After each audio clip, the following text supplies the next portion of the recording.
We have an album released on February the 20th, and I really do expect the highest critical praise for it. It's a very, very good album. I think it's a signal post, really, in music. Do you think that by making sort of statements like that, people are going to start calling you really arrogant? You know? Yes, I do, but, you know, if you really have something and you're very sure of it, why hide? I don't understand that attitude. The thing I loved about it was that Morrissey kind of appreciated the absurdity of the situation totally. Like, he really understood the fact that, so he provoked people to either love him or hate him.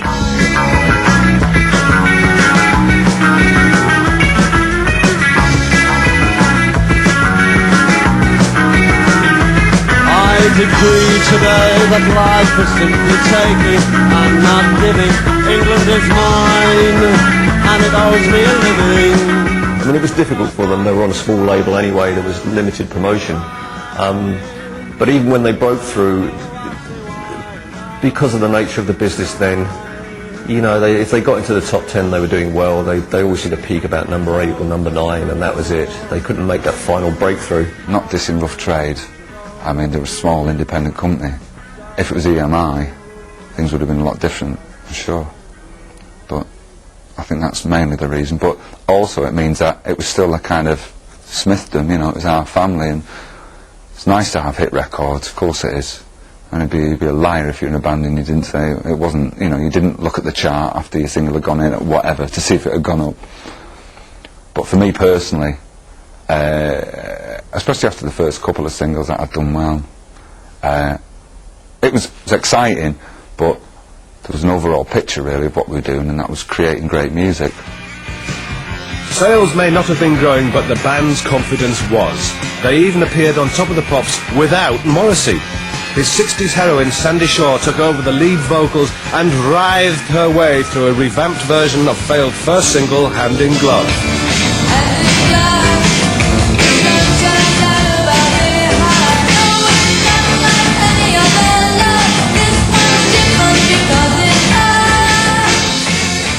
I remember feeling incredibly awkward because I know I felt good, but I didn't know how to. I just didn't know how to be. I'd never been on stage at that point with a band. It was always me and maybe an orchestra or a band tucked behind curtains or whatever.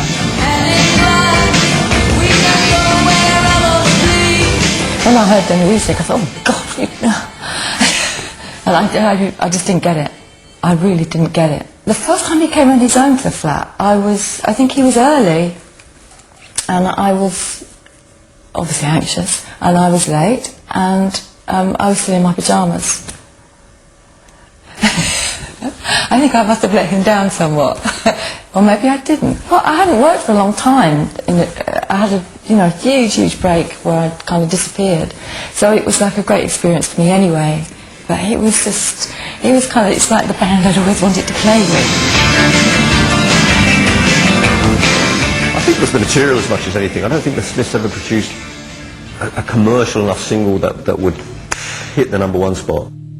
But in 1985, the band did reach #1 with the album Meat is Murder.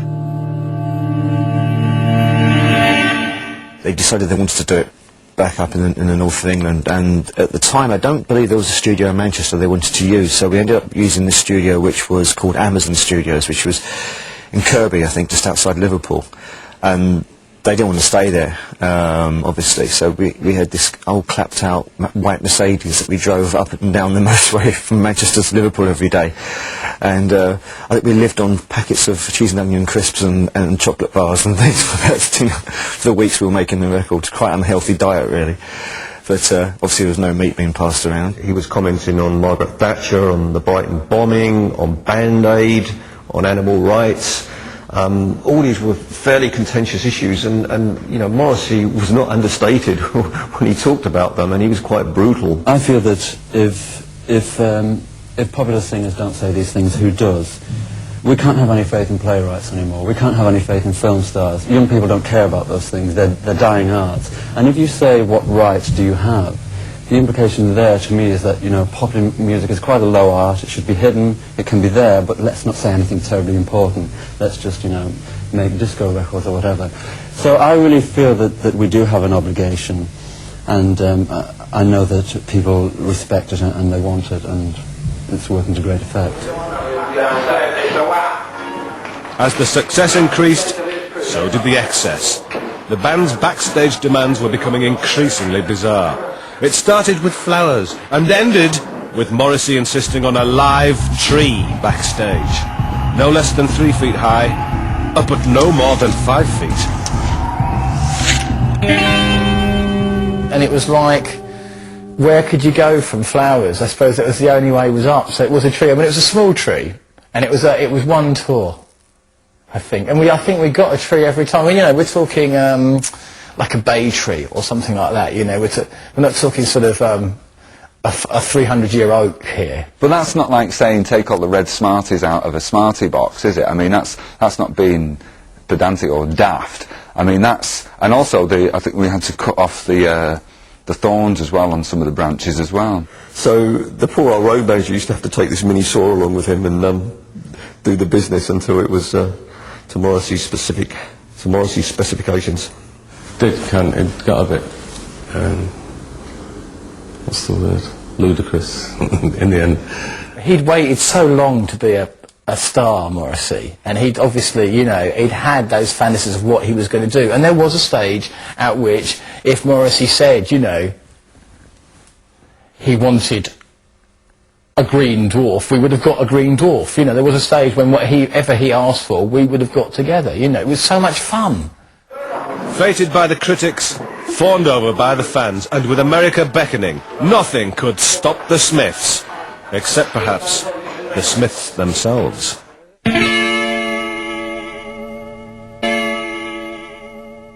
I remember playing a gig in, I think it might have been the last tour that we did of the US before we split up, and it was in Toronto, I think it was.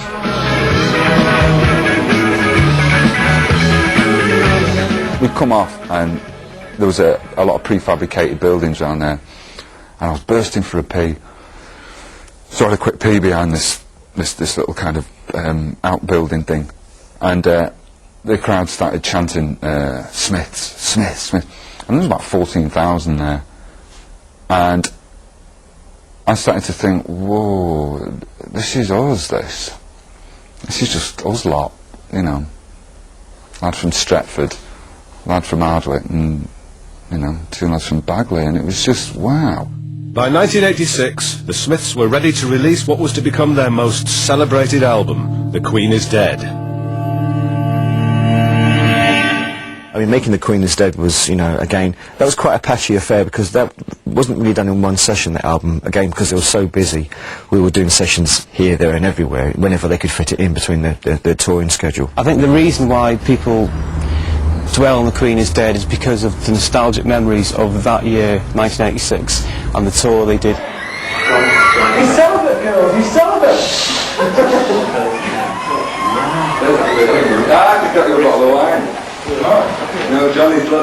The best bands are always the bands that have a kind of a world around them.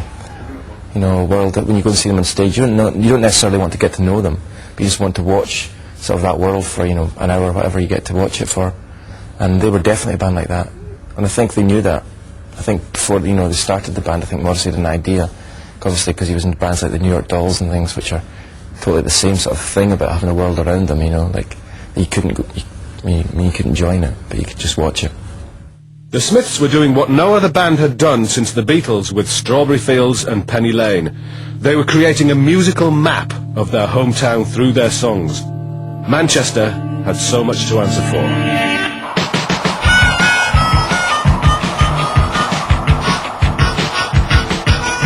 This is the Iron Bridge and we're here in Stretford. Now, the song Still Ill contains the lyric, "Under the Iron Bridge we kissed." Morrissey was a regular user of this bridge because he actually lived on King's Road in Stretford, which is at the far end of the bridge. And the reason he came over here is because this brand new housing estate was the site of his school, which was St Mary's. And that school also inspired the song The Headmaster Ritual. This is Southern Cemetery in Chorlton, and it was here in the early 80s that Morrissey and a close friend of his, Linda Sterling, spent dreaded sunny days wandering around the cemetery together, and that ultimately inspired the song Cemetery Gates. There's Strange Ways Here We Come, which was the 4th album. There's the song Rusholme Ruffians, of course. The song Miserable Lie contains What Do I Get for My Trouble and Pains, a rented room in Whalley Range. So clearly the districts around Manchester were, you know, certainly inspiring the songs written by Morrissey. you can't remove Manchester from the Smiths, as if they couldn't have been formed anywhere else. You know, the lyrics that Morrissey was writing was particular to his experiences of growing up, and he used those as an influence for his lyrics. It should have been the best of times for the band, but they'd become embroiled in legal rows with Rough Trade Records. Johnny Marr was seriously overworked.